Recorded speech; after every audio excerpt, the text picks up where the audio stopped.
in English.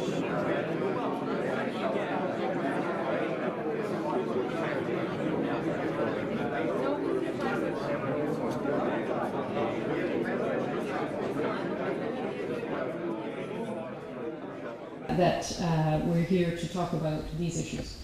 The other thing I want to mention, and of course I'll go into a bit more detail as I go along, is the recent adoption by the Commission and of course by the European Parliament and Council of our security of supply regulation, which is particularly important in this context, and the international governmental agreements.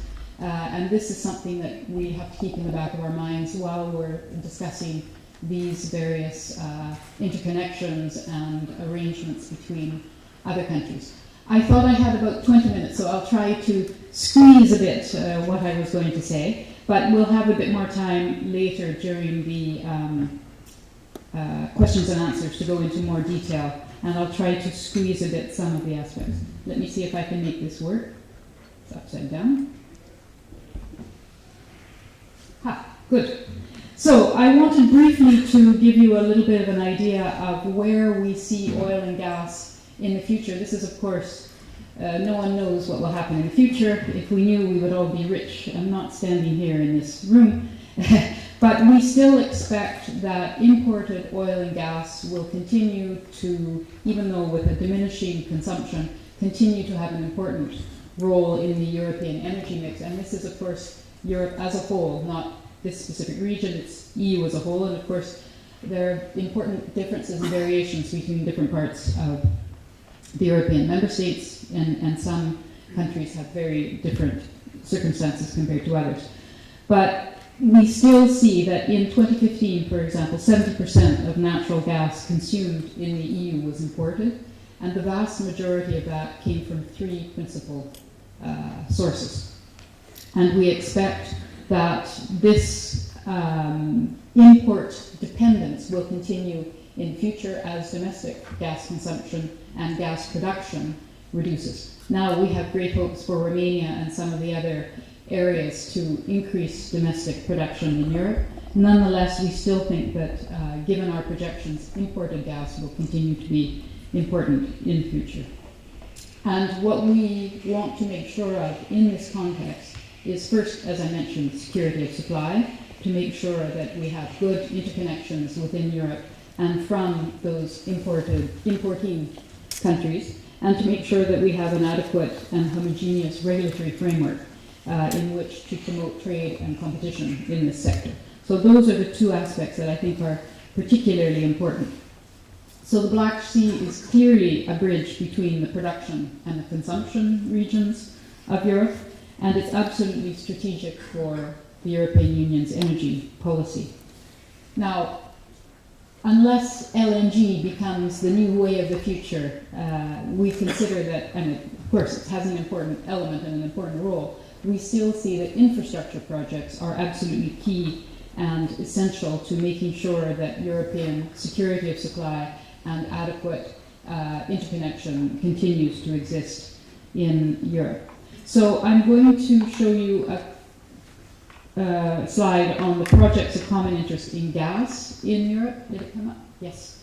And these, as many of you know, are lists that we identify of projects of common interest. These are just the gas projects, the infrastructure projects, which have also the possibility to be funded through our trans-European network regulation, which helps to provide funding as well to these EU-wide energy infrastructure projects.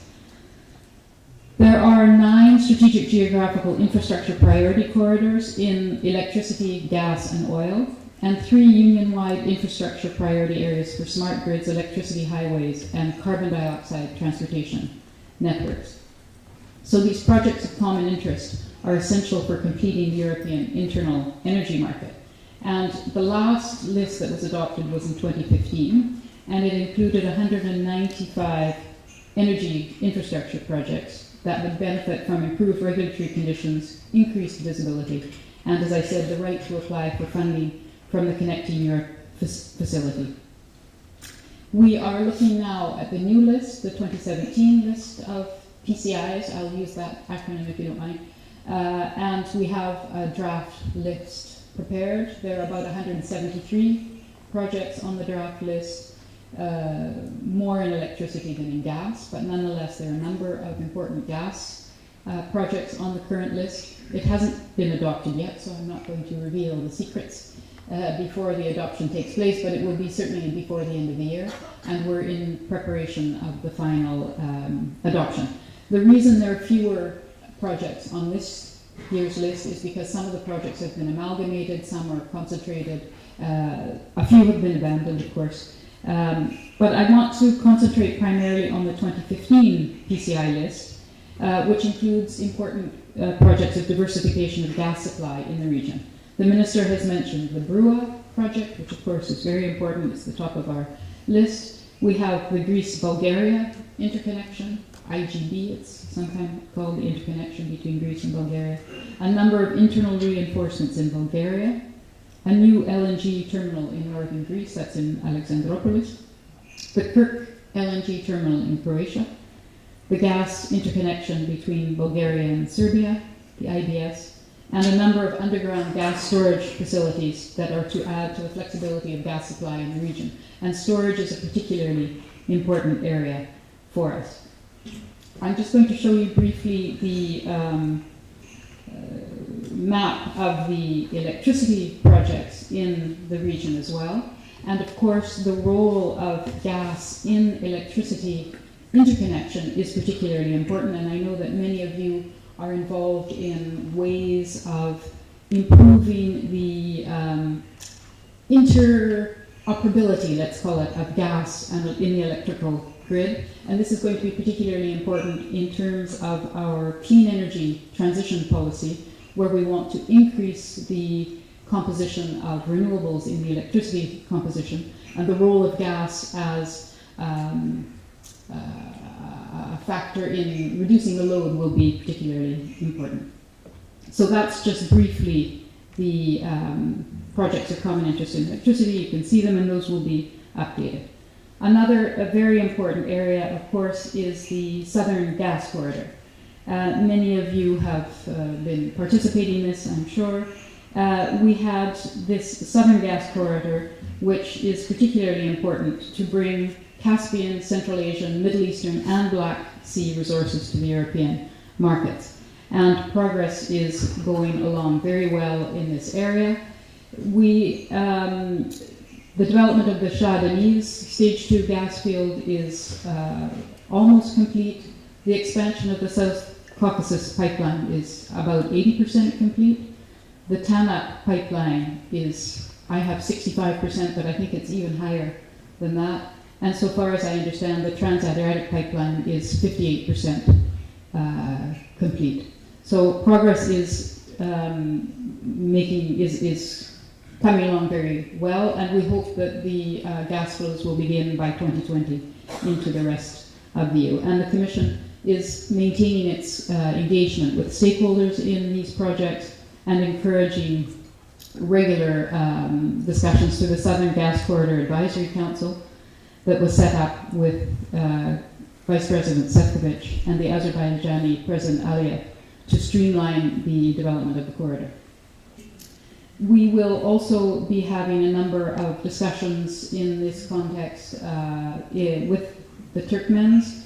We will be having the Energy Charter Ministerial in Ashgabat this year, and there are a number of bilateral discussions that are going on in Turkmenistan with the European Commission. So that's the Southern Gas Corridor, which is of course a very important one. And on LNG, I wanted to show you a little bit where we are in terms of ensuring access to liquid regional gas hubs. This, of course, is important in terms of adapting and adjusting existing infrastructure and fixed infrastructure to help with security of supply. We want to make sure that we implement fully the third energy package and to identify where further barriers exist, and of course to promote a transparent, flexible and liquid global LNG market, which we see as becoming much more important in the future and really developing over the next years. This is another area of particularly important development. As I mentioned at the beginning too, this goes hand in hand with our security of supply policy, and LNG and the storage strategy are both particularly important in that context. So our efforts concentrate in LNG on two main dimensions: measures to benefit the European Union's most vulnerable regions, notably the Baltics and Southeast Europe, which will help through LNG development of some new regasification units, and using the European Union's weight to promote the development of transparent, flexible, and liquid LNG markets at global level. And this is something that we discuss in every one of the bilateral dialogues that we hold with particular countries. I mentioned, for example, our next high-level discussions with Turkey, but they exist with the United States, with many other bilateral partners. So there are positive developments in terms of hubs, both in the Baltics and Central and Eastern Europe, as I mentioned. And we have also signed a memorandum of understanding with Japan to exchange information and organize high-level workshops in the area of LNG, and to steer the development of LNG markets in the right direction. So I mentioned briefly the Central and Southeastern Europe gas connectivity grouping, which has existed for a few years. There's the slide on the gas infrastructure development cooperation, and there are projects of particular interest to this region which are discussed in the CESEC context. But the important thing too is that this grouping has now extended its interest and its activities also to electricity, to renewable energy sources, and of course to energy efficiency. Energy efficiency is one of the big principles of our Clean Energy for All European package, or the package of 8 legislative acts that is now going through the Parliament and the Council in Europe. So this high-level group, which is established for Central and Southeastern Europe gas connectivity, was established to identify regional priority infrastructure roadmap and advance its implementation in order to develop missing infrastructure and improve security of gas supplies. Each member state in the region should have access to at least 3 different sources of gas. This is to reduce this dependency, and in this area in particular, often on a single source of supply for gas. I've mentioned Brua and the other areas, the other projects of interest. I won't repeat those again. The important thing is that the price gap that we saw between the CESEC region and liquid Western gas hubs has already decreased as a result of these interconnections and this regional cooperation. So this resulted in important savings for the region. And these are reactions to greater competition, and it's essential that we continue on the CESEC process to further increase this competitive pressure. We want to make sure that the appropriate regulatory framework is there, and in this context I want to underline the importance of the Romanian Emergency Ordinance 64 of 2016 on gas market liberalization, which we hope will be adopted by the Romanian Parliament as soon as possible without any major changes to its provisions. Then I want to mention briefly as well some of the other areas beyond our European borders, which of course I've mentioned already a little bit in some context. One, of course, is the European community. The Energy Union, as we say, and as you've heard from this and you know very well, doesn't stop at European borders. With our dependence on importations of particularly oil and gas, we see that our relations with third countries is particularly important. And in the Energy Community Treaty, which is a treaty-based agreement with the contracting parties of the Energy Community nations and the European Union member states, we have an arrangement to introduce European regulation into the Energy Community member states, the contracting parties as they're called. And this means that there is regulatory harmonization between the European Union and the Energy Community countries, which is particularly important, again, for security of supply, for better exchanges, for better interconnections, and to encourage the development of this area as well as our European interests. So we see that there is clearly a need for a single southeastern European market that comprises this region, and there's a physical requirement as many EU interconnectors in the southeast run through energy community countries. So we've started to moderate the process of linking the European Union and the energy community through coupling projects, which are called SEE Coupling Initiative. Sorry for the acronyms. Then, of course, we have also a long history of cooperation with what we call the Eastern Partnership countries.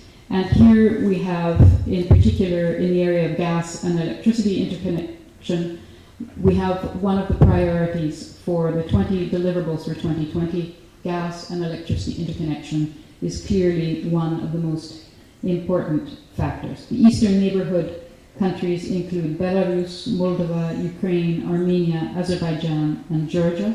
And of course, as I mentioned, energy security is really an important factor there. So I think I will end here. I wanted to mention also that we have an Eastern Partnership Summit coming up in Brussels on the 24th of November, where we expect to reaffirm our policy reform commitment in the area of energy efficiency, as I mentioned, one of the first principles of the Clean Energy Package, and to commit to specific investments in this area. We have this EU for Energy program, which is being implemented by the International Energy Agency and the energy community and the Energy Charter Secretariats. This is one of the key tools that we have to achieve the objectives and results of this area, and to identify a pipeline of strategic projects in energy infrastructure at the regional level. And in this respect, the Neighbourhood Investment Facility provides funding and financial assistance as a key to encourage these key energy infrastructure projects.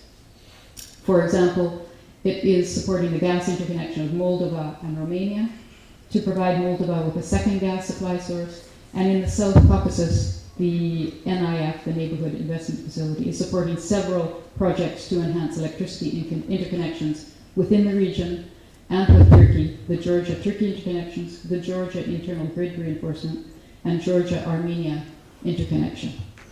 So that gives you a little overview of where we are in the European Union in terms of these infrastructure projects. I'm sure we'll have a lot more to discuss in detail as we go along, and I look forward to a very interesting discussion. Thank you very much.